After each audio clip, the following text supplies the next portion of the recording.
loi te ho tuni nu kon jong thusim tha khat anangai ki no hi te tuni thusim sei diu a flimin hi Flamin Hot sangni la somni la thum kuma release ani ki bol che hin athusim hi hung sauding hin hi jong le thusim hi kil na thei ta zonga hi in lungsi jong o men azon chan innovate ding win ki te mo ve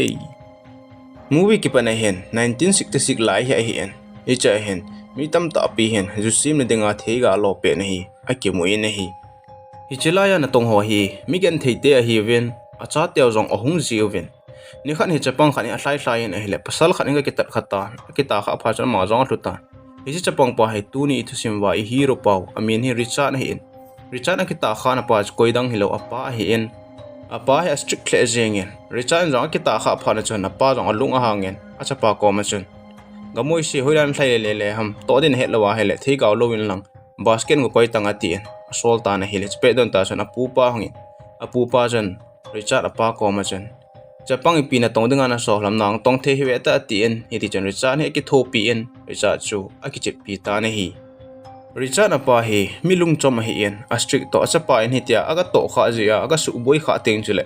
alung a hang ji na chapa chu a voji en alo a pho ji en a hu si ji na hi le Richard en apa en hi ta a bol ji teng chule a thla si ji en mun kha na ga ki tung ji en a kap ji na hele apu pa hen ana hlem ji in athusi mo pona sei pe ji in hiti chan ana ki chip pi ji in ana lungmun pi ji in hi ama ho in su mi hi Migenthei ta hi ven again thei ji over hen Mihaosa Tah ho ju sim na mun hen ama ho na atong ven hiti chan in ko hi amang ven Richard apa hen zo acha pa he school kai sa ding ati in ichlai mun chan a cheng den ven ana cha tong ven sum cho holen hiti chan acha pa chu school hi akai se ne hi ahin la Richard hi school akai nom pon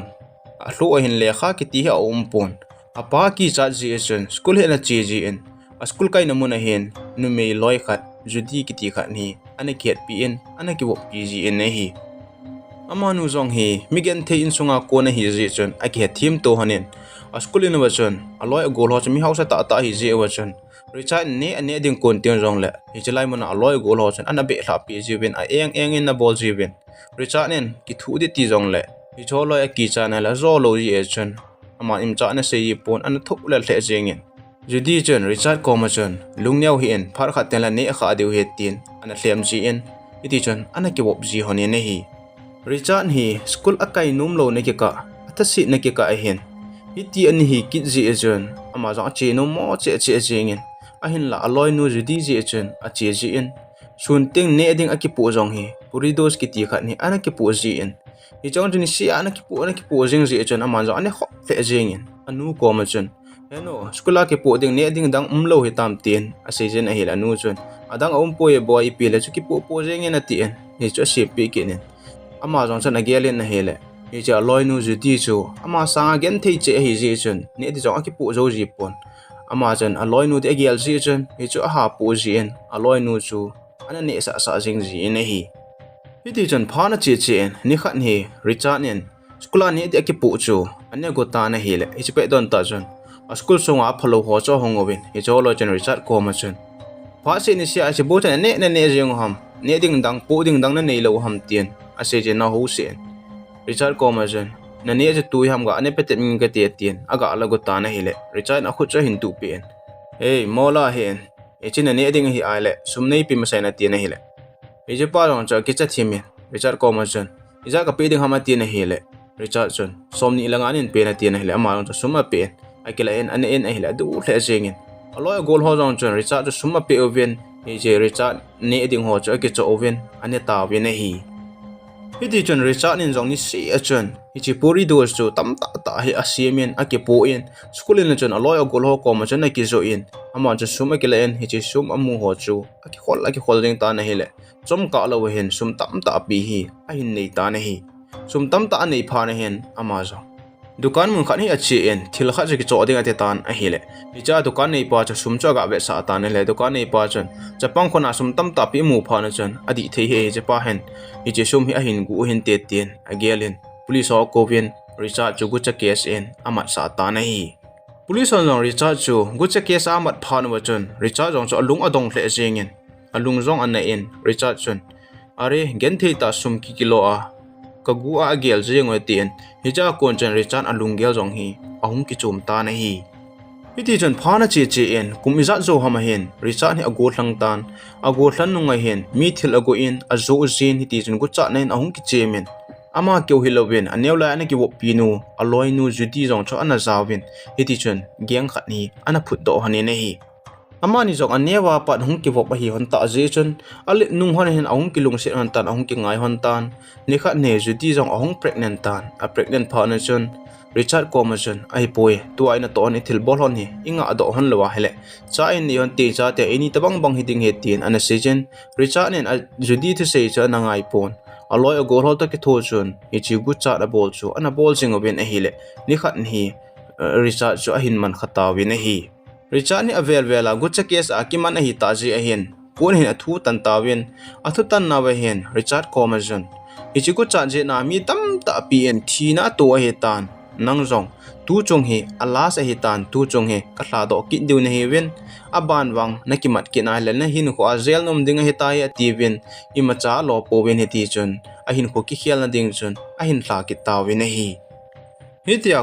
kona Richard a hin hla do wa kon chun ama a hin kho zong ki khial tan hi chi gu cha na chu a bol nom da pon a loi a gol ho a team ho chun thil gu ding hen a hung ko win na hin la Richard chu na chi ta pon anum ta pon hi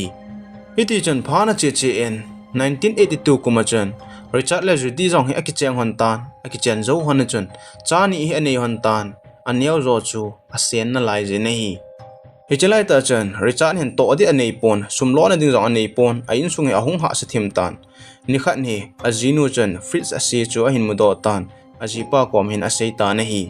hi chi fritz sunga hi meding akoy hen hi chi meding koy chu fritz a phat lawa hele ni zat ka lang ke koi theilo ding cha hi en iti ai pha chen Richard jong a van a hi le sim phat the na ai ti ni ti chen aman jong sim phat ding hi agung tan hi ta sim go lai ta chen achapa alin zo pa cha hungen achapa chen anu kom chen akyang ko tel akyang ko si cho hung vet sen eno ga kyang ko se tai I kalo ding hi tam te na se jen na hi le anu chen ka ha boy boy tha cho na dila sum ki nei lawa ati en ni khat ni ache jong lai tan te ten gom hi abe pi ta na hi ama ho in sunga he sumlo om ta lo je chen sumla ni ding jong om pon again thil le jeng ta we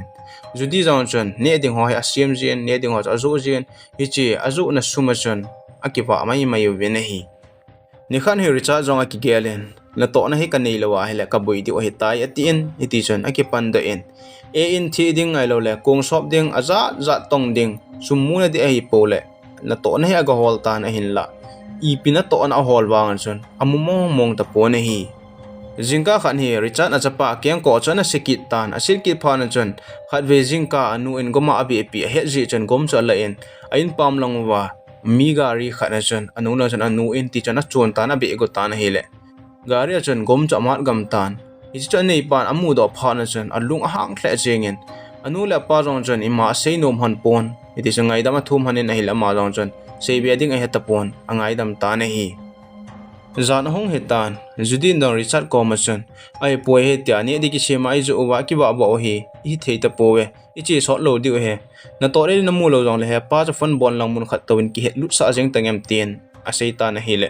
hi chi judin sei chu Richard hin agel thei pon apa ga holding jong chu adat thei pon hi aji chu aneu la ya ko na apa sei ngai lo le kha sim num lo wa hi ta hi lo lo wa na ki chem pana tu ni chan alit chan ge ya hi chi thilgu ana bola gangster khat jong ana hi do a hi tia apa to ki mutu lawa a ta ji chen aman jong apa so hongom ta pon apa kom chen a chi nom ta pon hi apa se ana ngai lo anu no ma ana ki he ji chen apa kom ja chi nom ta pon a hin la ji no ji di chen a se jeng pha na chen ama jong chen a gelin a hi le I pele ki chi poponan te tin ti chen anu le apa na mun chen a che ta na hi Richard apu hi so na thi che he tan apu thi jawa kona api to anu apa chang khom cha hi win ama he anewa kona apa se na ngai lo itia hi lo lawa na chona kona tuma choma nu do che hi in iti chana ma jong anu le apa ina chana che tan a hele apa chan Richard Commerson na za cha lo ham kin bon neu la ya school phar cha na ki kai sa ne di jong ning ja na ki pia ichi ne di ho jana na ki chip na ji na lai se school lo na kai nom lo to a gangster nung ki so do ta a phalo lo an hung ki chip tu an zina cha na wa zo talo ati in ahu se tan a hile Richard Johnson se beding a heta pon hidi chon ato namuna kon chon ahung ke pat dan ahung po da en agelen a hile ka sei ding jong ei sei sa man lawa hita ei ho pai jeng ati en ti chon apa kom na kile ken pa kom chon aphe hitia chon na gela na sei te te ha ale ka chi na luya ka hi na luya ko ki ding a hita ya ti en hidi chon aloi a gol ho a chan hom pi ho kom chu a chi ta na hi Hijilai mona ama hogeng la lam kai pau amin hi tuni a hi tuni hi sun teng lehen na to na khan hin na chi ji en na tong jin jan teng lehen amo ta ki su to ji ven hedi sun thil agu ji ven a chom ble en hi chi thil agu ho chu azu son ki ji ven hedi sun hin ko hi ama hen amangi ne hi Hijilaya gucha apang ho hi abang khan hi anu dam lo anu ki jena dinga sum tam ta ta lu ding hi chi je na cha sum hol a ha je na hijilaya pang cha hi ven abang khat jong he sum tam ta ta ngai cha je noi cha pang cha hi win iti chon richa jong alam kai pau tu ni ko ma chen a he poya bai sun ten an to ji na mon company mun chen ke jong nei heng lu tong ati en hi le tu ni chen he jala ka to na mun as ken iti ka het lu ding ham na pan no ma le nang hungin lang hung ki vet tong tin a sei pi ta na hi jingni kho he hong he tan richa jong hi che company mun cha che tan a hi le he jala mun chen form khat nei a hin pi ta win Ije form fill up ding zaman zo aveta na hile English agi sun hi ji chun school ana kai lo ji chun English ong a hepon aman jong fill up je hello phan chun in lang hen a in gi choi tan in ong thun hen aman jong cho boi pp na hile zo na chun Ajinun ji di chun ije form fill up ding le kha in mu phan chun aman jong aga ave na hile na to na ding mun khana he na he tan iche he phan cha ma jong a tha no min iti hi ai le pidinga nei si pi wa mo ham ken ka he ati in hiti chun fill up a ball pi ta na hi Ajinun jong form fill up abol na chun school kain ho jong ana ki sunin hi cho chun ama school kain na mun ho chu ana ji pe tan jingno kha hen Richard jong hi chile kha cho ki chayen a che tan supervisor khat ko ma hen le kha cho ka pe ta na hi hi supervisor pa min hi luni jong chun le kha cho ka ve na hi le a school kain na mun chu ama jong ana kai kha na mun na hi je chun hi school a na kai ham hi school la principal pa kho da chun he na lai jam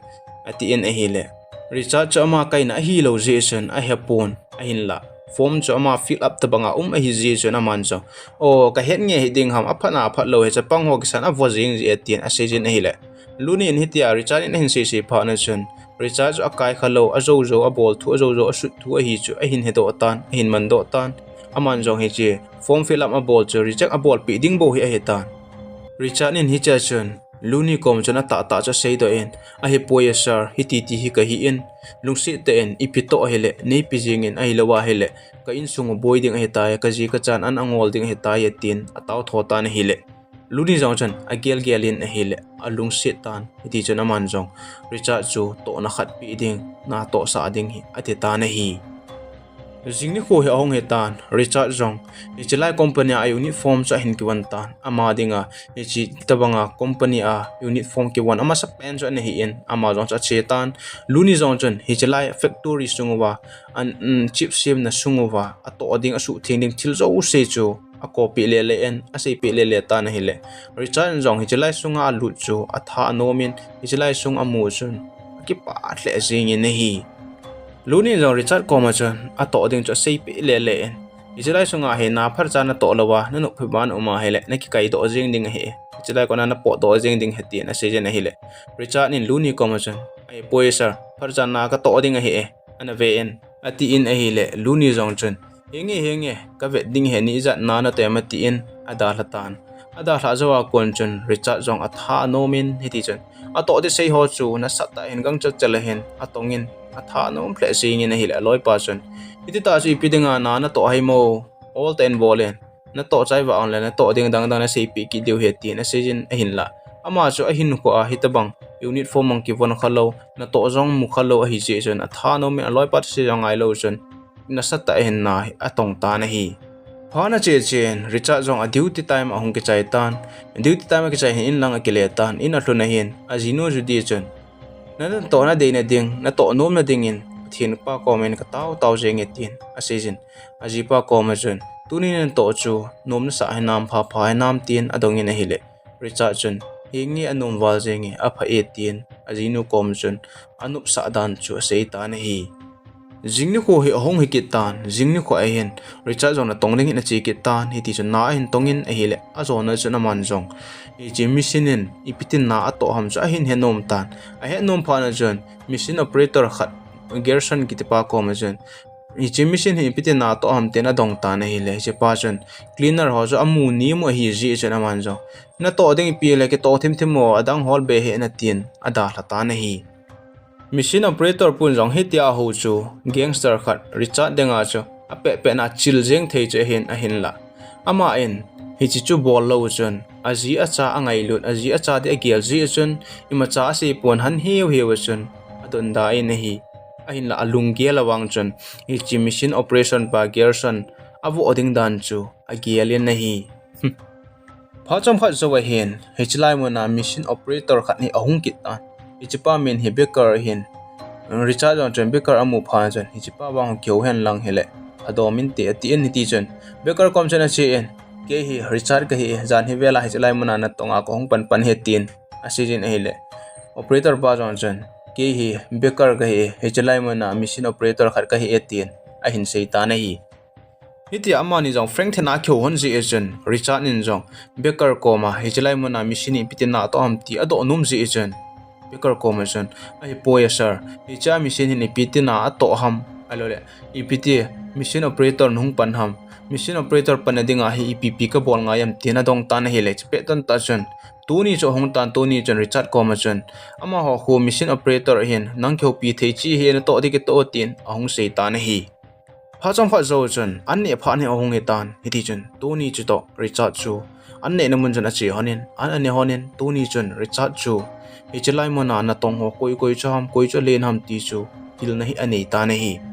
tunin jong Richard commission hi cha songkhol kang kya ho hu manager a hi win ama hon thu nei win asum san jong atamin a hin la ana tong han to hil kha wale ama hoding na buin hi chilanga to ho hu machine operator a hi win hi chilaya ho hi supervisor a hi ki na win ama ho nu ya hi ei ho na tong ho hi win ei ho hi anim pen la neu pen sum san hlom pen i hi ve tin asei ta nahi tuni na sei bekinin hichlai mana hi ei ho zat mi kum som le kumli tong jong a ta na hin la promote a bol bowin ama ho zat mi khu kum khat kum ni to jong le promote sang ta hi jeng ji win abuya boy he ke jong kum som walang kana to hi tan hin la tu chana hi promote i ma cha jong kam hi la ye tin a sei ta na hi hiti jon phana che en a duty hong ki chai tan Richard Zong anu la pa kom chana che tan a hele anu chon Richard commercial a hi poi boy ka radio a se in radio hini sim phat pi tongwa tin hele Richard Zong chon hi nge tin hi ti chon anu radio chu a sim phat pi in anu commercial heno na he nam Israel company khana kana to na muna kho sungau machine len ta jong om men chip so ne thing ho ha ki chemin hi cha choi ken jong uniform ka ki bonen ka che ji in ke ma ki gyal dana officer len ta ka bang reng e tin a se je na hi le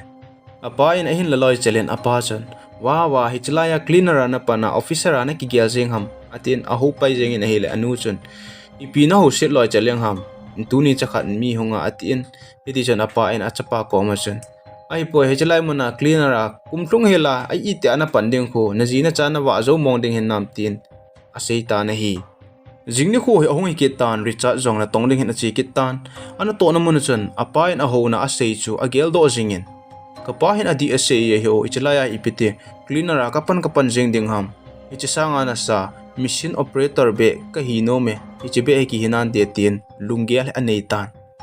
anni phano hi phan cha nama zo chi phe ta na hile mun khana beker changse agitna supkyu se na don chu agamudo tan Richard Zong chen purido cha peta na hile beker Zong chen akela in beker chen Richard commission Richard ipina ngai cha nam kia kona ati en hile Richard cho ki phalamen Richard chen beker commission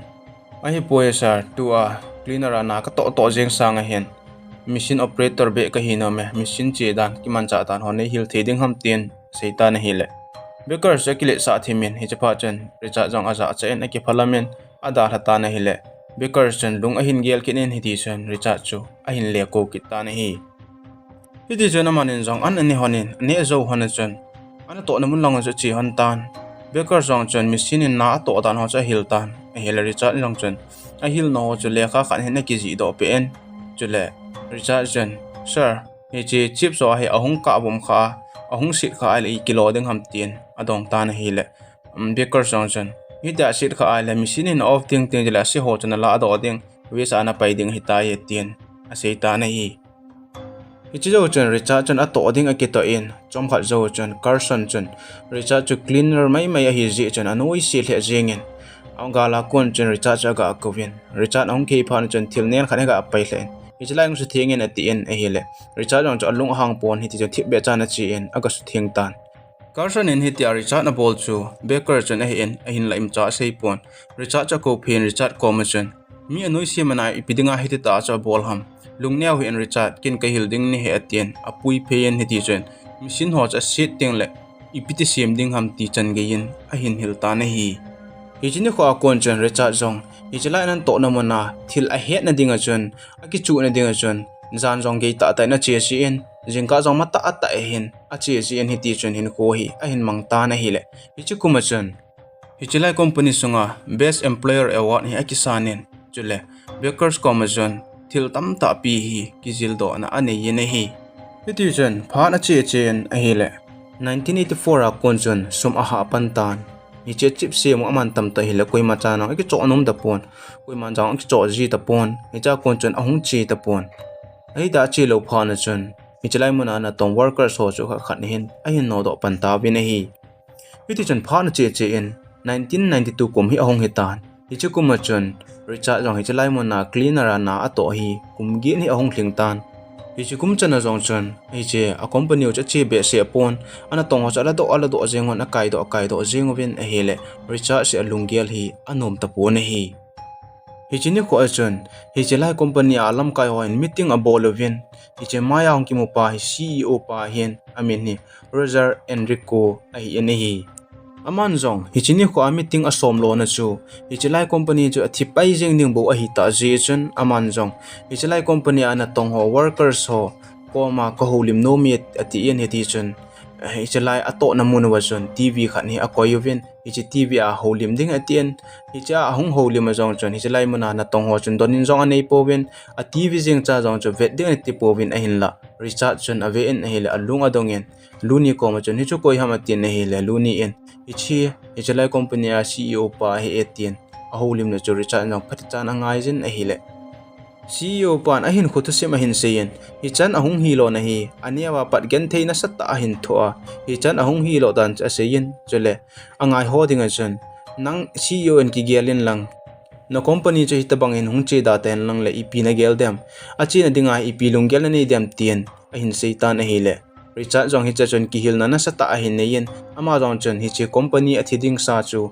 ip ke bol han lang le ka cho hing thei dem ti lung gel hi ahin nei ta na hi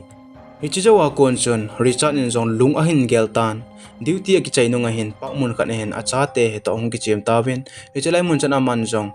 chi tos ki ti khan he a hin semen hi cha chen sauce ho spicy ho hla in aman zong a cha te cha ne sa ta na hi le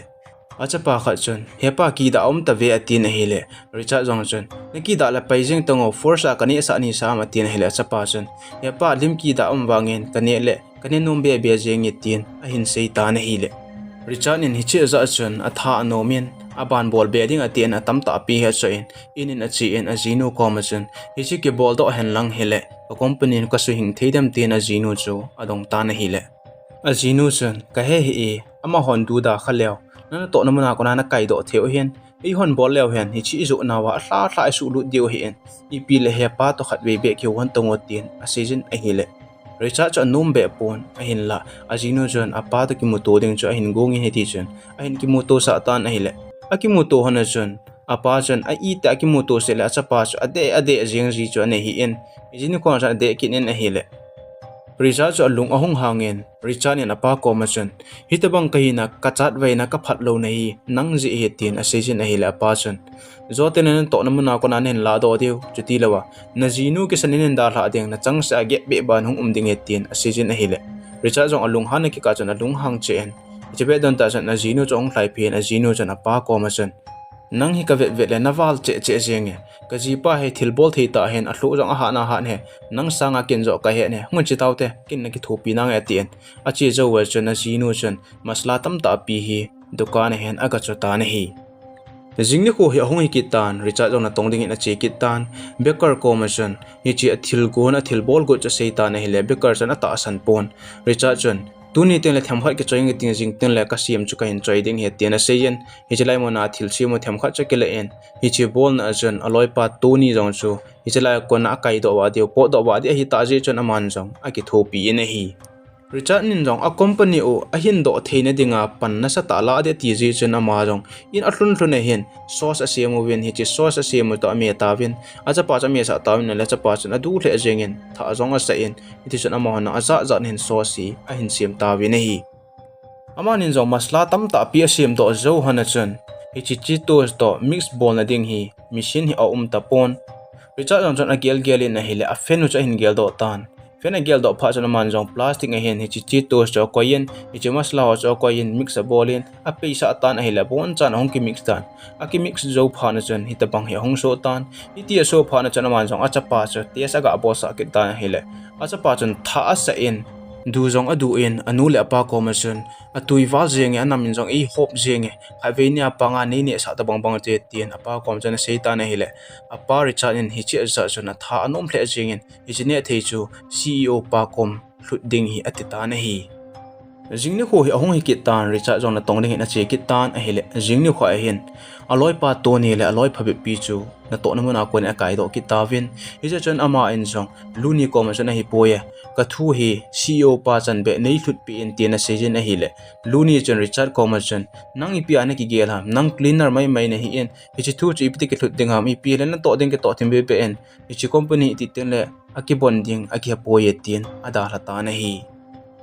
Iti jan phana che chen a hil zan hong hetan zan hen Richard jong a company sung chan alunin manager pa room chan ichi CEO secretary no number chu a hin kila in ahung po do kitan jingni kha hen aman jong number chu call he abol tan a hil secretary no hin a hin latan a hin pik pe chu koini hama tin a hil Richard chan ki Richard ka hi America a kona tin a hil secretary no chan America a koini ham White House secretary ho ni ham tien adongi na hile Richard chan a hi poye ke hi chalai company a na tong ho ka hi etin a sei ta na hile hi ta se chan secretary nu ang chan a call cha that go ta na hile Richard chan hungai te ti me na ti en hi ti chan a hi poye I company hi athi thajeng ding bo a hi tan hi chi a hin na ding a hin idea khat kaneyin chule hi chalai na tong ho a ke kai do ho le nang le company a hin na ding I phat chom na dewa I bon chawa dinga idea kaneyin hi chi thu hi CEO pa kom chan nei hlut pi in lungsi ten ten a sei ta na hile numenu jong chan pha a hin sen hi ti chan CEO pa to ga connect in a hile Richard jong CEO pa to kheu pha na chan kam a thip ta pon CEO pa kom chan ke hi hislai mon na cleaner mai mai ka hi in a hin la company a hin do na the idea kha ka nei in masla tam ta pi hi ka semin hi cha ne the ho to ka mix in a hile a tha jap jeng in tui jong a tu in mi tam ta pi jong kana te sa in kana ne sa in mi hon jong a du the wen hi chi ke bol do hen lang hile company jong hung hing ding ting jele hi chilai muna kona ani ki kai do atong lui ho jong chu atha a to ki theo hi in hi chi kathil sim chu ipi hile tes nei bol pi theding ham ti na seitan hele CEO pan jong Richard thu sei chu angai nomin ki pa jong ki pa en Richard commission hi chi masla chu tu jonga na sim ham ti na dongin hele Richard chun henge sir tu jong video hin sima nangin CEO in nanga ki chan le chun hitabanga na company ahong nim ding chu pina gel ding ham tiana sei je che ken jong ki hil na ta khan in kan nei yen hi che masla ka siame tin a sei ta na hile CEO pa chun ala video cha thlunga na ve ni nam a hin tin a hile Richard chun hinge sir a thlungin ka ve en hi chi na chu ki hil na phata a ka nei he tin a sei chin a hile CEO pan jong hi tia hi cleaner mai mai khanin ama video ball chu an na vet thlunga company khan to na ding company phat na dinga lung a hin gel cha ki pa pi be se jengin hi chi ama thil sim chu tel bol ding in anu pi ta na hi phana che chen a hi la jingni kho hi ong he tan Richard ler jodi yang chen hi che thil sim hon chu CEO pa ne ding hin thot de atyanen packing a bol honin a thot na dimun a thlun hana hin Richard nin chi thot masang chun alung a the en alung gel chun CEO pa hin adu dem adu hi dam tin alung the en jodi ko ma chun taw na mang tongo ten taw na amang honin ama chu taw na man thilo wang chun taw na amangin hele ako ma na ampa chun ama nin taw na man hon chu alung dangin ten yo ongol thimai atyanin ama nin taw na man chai hon pha na chun hi chi chu CEO pa ne ding mu ding chun a thot sa on ta na hi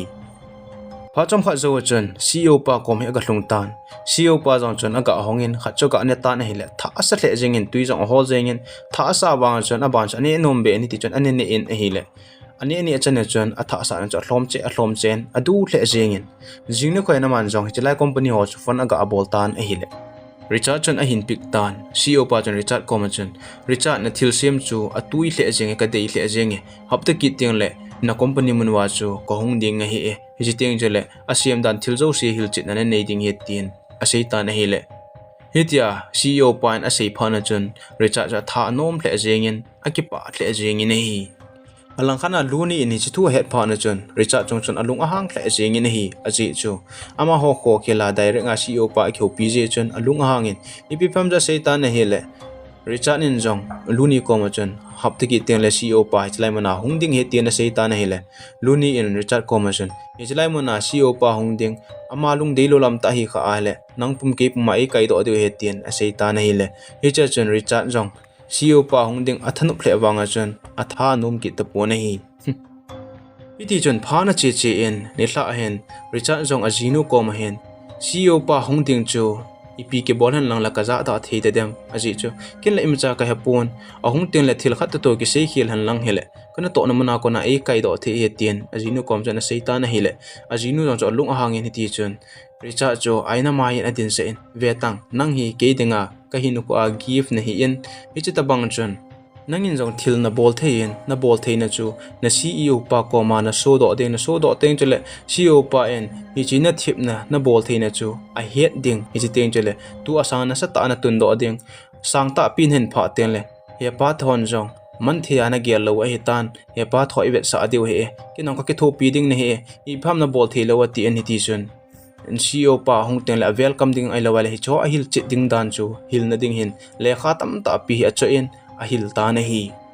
hiti chan phana che in hapta khat zo hin CEO pa ta ki mu to di hong he tan hi cha chon Ajinun in nek tai ho ko noi a cho pi in asim ta na hi le chi pe don ta chon Richard Ajinun ko ma chon nang hi le chon tunia hi thil phalo ka bol jing lai ding hin nang num ji a hi chan ka hi the he ka ki pa be se jeng nang hi ka hin kon he atien a sei ta na hi le Ajinun cha tha no min henge ipi le he pa jang phone call hin bolin hin solen ka kim mu pi no me atien a solta na hi le Richard jong chu achi nom be se po na hi aji chu akimu to se on la pa chon a ho se a pho jeng je chon achi nom pon Ajinun a sol je chon ama jong apa kom chon an che ta na hi le apa to akimu to chon apa chon nidanga bang to hi ta pon Richard jong chon apa to akimu to chon kapa hin ipin e hin ho sikit ta dem tin agialin a hin la apa chon ai boy hi chan kana bol na kana ho sit ji no chu ke thip mo na hi nang thil bol theina nang bol theina hi kan het pha lo he hi chan ge ya nung din do ding hi I chana ka ki pa ding ham na he nem tunin khwa hi chana nung din do hi ken ka bol ding a hin la nan jinu za in hi chana hin din do sa tai a pha e ung wang pha en ati in iti chun a vai la ta na hi le hi cha chon Richard jong amit li a hung long do jengin ama jong a company mun lang chu azon ta na hi Richard jong a che in company sung alut masang chon anarwas le jengin iti chon aga lut nen a hele CEO pa le officer za chu anatim set jeng ovin chom khat zo chon aman jong hil chit na hi a hin nei tan hi cha ni na jan hapta khat le Ajinun in I ma che hello ana hil thu na hi chi man cha cha hil hi je chon a thing lal le jengin ama jong cha ki phalam le jengin azona chon Richard nen CEO pa le dang ho ko ma chon hi chi hil na ding hi chi sei na ding a hin hapta khat khung ki jilin hi chi masala ho hi Ajinun hin sim do Ajinun hin bol do a hi in mi hon jong adu theyubin hi chi ne the hi chala company I bol wa le company hung min che ding hung min phau ding he teng chale hung lap ding a hi chi bol na ding a chu chance nei pi ovin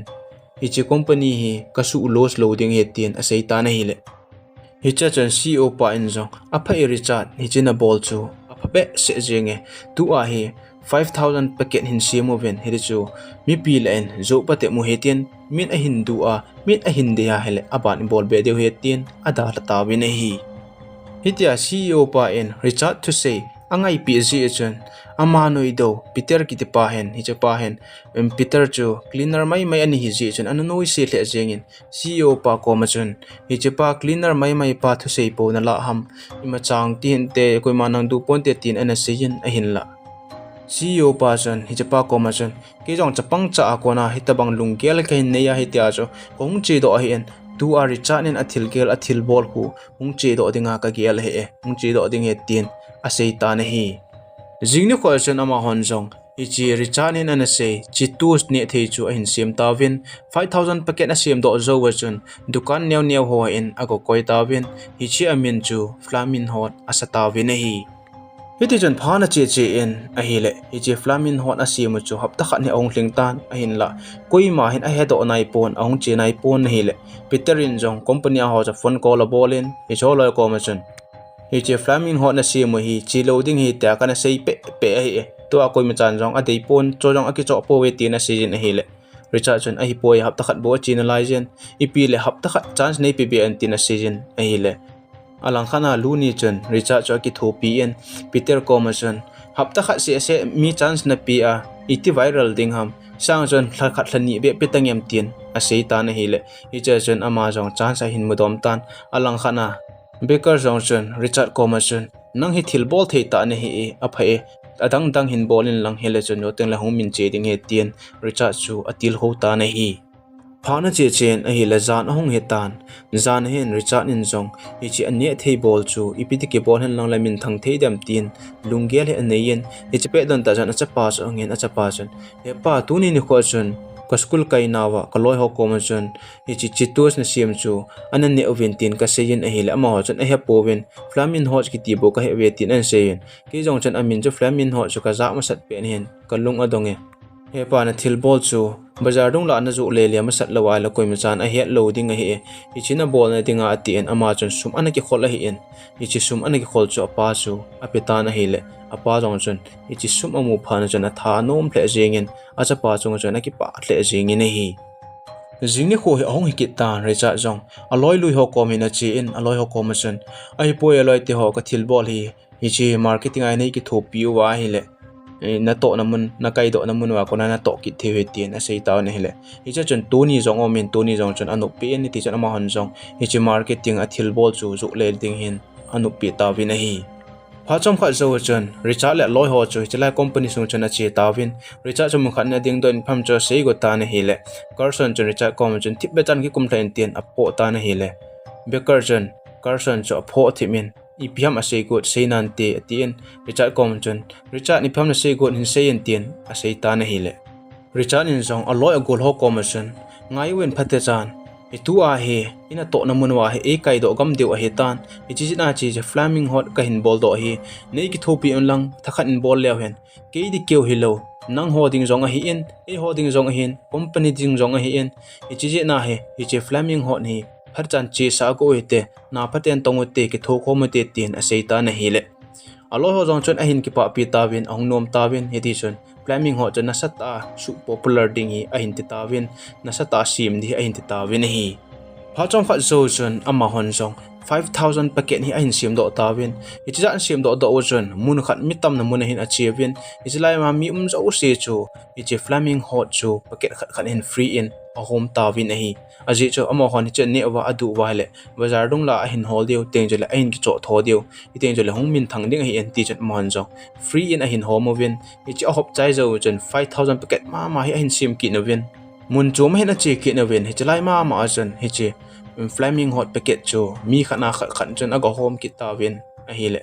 ama ho sang cha du hle jeng win pha chom lo ka chen hi che Flamin Hot ne the chu hong che hle jeng ta na hi hitia achi hla jeng phana chun CEO pa jong atha nom hle jengin Peterian ichi cleaner mai pan ni macha bol do pun te tia ana sei ji chun ama kom chun namu em to che ta he atin ayang alowen a hovin cleaner mai na ti wanga tu a he we tang ama je na company hing ta he atin ti chun CEO pa jong atha nom hle jengin hi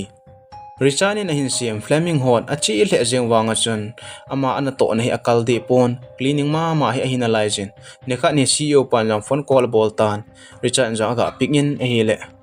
CEO pan jong Richard komachun Richard tu a he na Flamin Hot sim chu viral hle jeng ta tin a sei ta na hi le Richard ni CEO pa komachun sir packet ni za ka hin sim ding ham 5000 or 10000 tin adong ta na hi le CEO pa chun 5000 10000 hi ta loading 5 million packet na sim angai ta ye tin a hin sei ta na hi Richard nin hi chi za phana chun 5 million atin a hi la CEO pa chun hinge 5 million na thil sem hi wano hin a viral hle jeng etian a sejin kola that hanin ichi wa ko chun ma han jang Flamin Hot cha hin semovin ichi ni ko a kon chun thil dang sim ta lo chun ichi Flamin Hot bo chu a sim ta win a boi pi ta win a hi ichi ni ko chun hichlai company ana tong ana ki no do ana ki kai do zo se chu ana ko lu nu win ana ko khom win iti chun ki pa ten Flamin Hot chu a hin sim ta win a hi nikhan hi bekar jong Richard comment a chin Richard comment chun Richard ka ki pa ba se jenge nangin hi chin bol do da la chun hichlai muna ko na hi ki ei kai do di o hitan to na jong kenei loading a hitan nangin hi chinen bol do je na manager ka hin tu the hi ka ki pa ba se jenge tien ki pa thu se ta na hi le Richard n jong hi ngi atien ale ke machine operator ka hinum chi tu mai tam tien adongi na hi le bekar chun ka he poye ni che na lung tu machine operator ni nom chu zo phat ten hitan na te tien asijin adala ta na hi hichi jo chun Richard na ki gelin Richard nen hichlai manai kum somlang kana ka to hitan a hin la tu chana hin cleaner ka hi jengin promote la e bol povin I tu mai tam tien gelin hichi pe don ta chun Luni cho comment hong tan Luni chun Richard comment chun a chunglang room khat nu anen de du jeng hi chu ka thi en tien ain sultan a hile Richard jong cho ada ji om pon hi ti chun room thi ding chana che tan a hile hi che lai room a chun CEO pa chu ana ta na hi Richard nin jong CEO pa mu pha na chun amai cha mo la jengin CEO pa comment chun sir hi chan ham tien sijin a hile CEO pa chun hi chi a move chai ho chu a thil chai chu ala pi in sugam thla in Richard Commission surprise ka bol nom na hi atin hi chikot panga ki sun chu aga simta na hi le director of multicultural marketing ani ki in Richard ni director khat a hi ta na hi Richard in jong hi chi aza pha ni chi amu pha na chun akipa ba se jengin CEO pan jong Richard chu ata asan hle jengin akine pi hle jengin ama bang banga hung seilen hitabang hi chan hung so do the hi ji chun aman jong athano pi in hi chun Richard in jong machine operator a hi nom hi chi sanga na sa director a hi chu atha no men akipa hle jeng in hi Richard director a hung hi achun ato khompi aloi gol so se chana ki pa pi hle jeng obin ama hon hard work never fails ati win hi chule hislai muna na tong zo se loi gol zo se chun Richard hitabang a hi ding chu head saw a hi in a hin la ama ho chun surprise ball te de ti ji nu chun khat cha en ana sei pu powin ana sei pi masat powin a hi Richard in jong hi chlai muna aloi a gol om zo se ko ma chun a gut ji le a thu hat ji na hi chan a hung hi do the na hi a sei ji na hi hi chi zo chun ama jong cleaning uniform ki wan pu ma chun hi chlai room sung chan lu nen ato na ding mun chana ka to tan a hile azan mang hi abang jengen ama jang ki pa ba se jengen heti chen Ajinun e fun a bolin Ajinun kom jana sei ta na hile Ajinun jang shopping a pe che hi in hi chi thu a he chana ama jang ki pa ba se jeng heti chen a kap leu jengen na hi heti chen pha na che in kum tam pi zawa hin Richard jong hi chlai mana director hi talo chen Flamin Hot brand CEO a kai do ta na hi hi chi keu chi lo win Richard hi Mexican Latino market lengpa tin jong ako ta win hi nikhan hi Richard le Jinu juti jong restaurant an ne ding hin a che hanen ahong po do lang hona hen staff ho khat chu tips in sum tam ta pi hi api hone na hi hi chi thu sema ko na I het do theu chu poi tabang ipina tong hen lang ipi thil bol jong le ana to chu itabang in neu jong le I masang ki het powin hi chi ji na hi mi mo noi se the ei poi ti hi mu do thein o mi na hi hi cha hen Richard 0 apat 100 ahung hi do na thusim chu aki chai ta na hi tu a hen Richard ni Latino marketing godfather atiwin ama he sangni la som la ku kuma chun kum som li la kum gi ni atlingin hi chi kuma chun hi chilai an to na muna ko na hin a hai ta na hi hi chi movie a hen Richard hen cha pasal khat en numi khat hi aneyin tu a hen cha pasal khat hi anei be en cha thum hi ani ta na hi chule Richard nen thu a sei na lam zo se en Ajinun zala hi chan ahung thun do ta bang a hi ji chun Ajinun hi a choi sang jengin ka Jinu be ya ka hi thelo ding he tin a sei jingi na hi loi te hoi pina gelawem to sim chan nang ainom wem nang ainom hi wem na lungelo comment an sei ding ovin ka hin te mu vei to sim azona chan ngai zo sin bon chaw join ki pa thu ka hin sein video tha ong ki taka sin ananga jingui te